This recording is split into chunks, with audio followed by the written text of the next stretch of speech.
এবং উত্তরবঙ্গের সংসদ সদস্যদের জন্য সুখবর,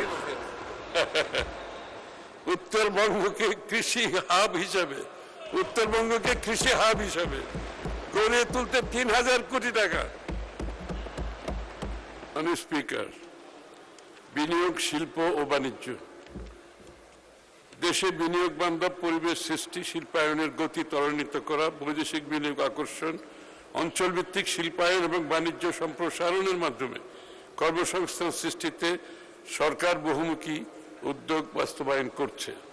এ লক্ষ্যে গৃহীত উল্লেখযোগ্য পদক্ষেপগুলো হল: ইজ অফ ডুইং বিজনেস নিশ্চিত করতে একক ডিজিটাল প্ল্যাটফর্ম বাংলা বীজ চালু করা হয়েছে। 19টি সম্ভাবনাময় খাতে এফডিআই আকর্ষণে হিটম্যাপ প্রকাশ করা হয়েছে। পটুয়াখালী ও যশোরে নতুন ইপিজেড স্থাপনের কাজ চলমান রয়েছে, যেখানে প্রায় 2.5 লক্ষ কর্মসংস্থানের সুযোগ সৃষ্টি হবে। কুড়িগ্রাম, নীলফামারী, চাঁদপুর, কুষ্টিয়ায় নতুন অর্থনৈতিক অঞ্চল স্থাপনের কাজ শুরু হয়েছে। স্পিকার, সম্ভাবনাময় দেশসমূহের সাথে free trade agreement, preferential trade agreement, economic partnership agreement সহ বিভিন্ন বাণিজ্য বিনিয়োগ সহযোগিতা চুক্তি সম্পাদনে উদ্যোগ গ্রহণ করা হয়েছে। রপ্তানি বহুমুখীকরণের লক্ষ্যে আর্থিক খাতকে ব্যাংক গ্যারান্টির বিপরীতে শুল্কমুক্ত পণ্য খালাস সুবিধা প্রদান করা হয়েছে।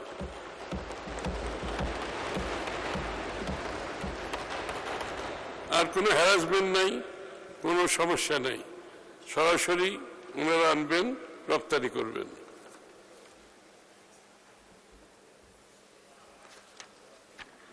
কৃষিজাত পণ্য, লাইট ইঞ্জিনিয়ারিং, ফার্মাসিউটিক্যালস, ইলেকট্রনিক্স, স্বর্ণ, ডায়মন্ড সহ সম্ভাবনাময় সকল শতভাগ রপ্তানিমুখী খাতকে কাস্টম বন্ডেড সুবিধা অথবা শুল্কমুক্তভাবে ব্যাংক গ্যারান্টির সুবিধার আওতায় পণ্য আমদানির সুযোগ প্রদান করা হয়েছে। ওনাদের বন্ডের মাধ্যমে মাল আসবে, রপ্তানি হবে, মাঝখানে আর কিছু নাই। জ্বালানি সাশ্রয়ী ইলেকট্রিক বাস, ট্রাক, বাইক ও স্কুটার উৎপাদনে নীতিগত সহায়তা দরের প্রদানের উদ্যোগ নেওয়া হয়েছে। বেসরকারি খাতে ঋণ প্রবাহ সহজীকরণে বাংলাদেশ ব্যাংক 60,000 কোটি টাকার স্টিমুলাস প্যাকেজ 2026 ঘোষণা করেছে, যার মধ্যে 41,000 কোটি টাকা রিফাইন্যান্সিং তহবিল, 19,000 কোটি টাকা বাংলাদেশ ব্যাংকের নিজস্ব তহবিল। এই তহবিলের আওতায় 5টি প্যাকেজ নিম্নরূপ: বন্ধ কলকারখানা চালুকরণ ও সেবা খাতের জন্য 20,000 কোটি টাকা, কৃষি ও গ্রামীণ অর্থনৈতিক কর্মকাণ্ডে 10,000 কোটি টাকা, সিএমএসএমই খাতে 5,000 কোটি টাকা, রপ্তানি বহুমুখীকরণে 3,000 কোটি টাকা এবং উত্তরবঙ্গের সংসদ সদস্যদের জন্য সুখবর, উত্তরবঙ্গকে কৃষি হাব হিসাবে গড়ে তুলতে 3,000 কোটি টাকা।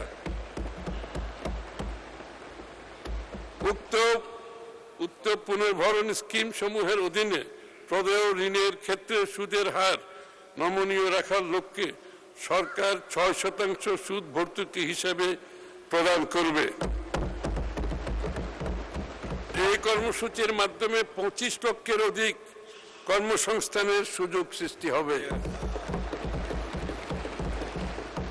এটি কেন্দ্রীয় ব্যাংকের স্বকীয়তা অক্ষুণ্ণ রেখে রাজস্ব নীতি, মুদ্রানীতির মধ্যে সুসমন্বয়ের মাধ্যমে অর্থনীতিতে প্রাণ ফিরিয়ে আনা এবং কর্মসংস্থান তৈরির লক্ষ্যে সরকারের গৃহীত একটি অনন্য প্রচেষ্টা।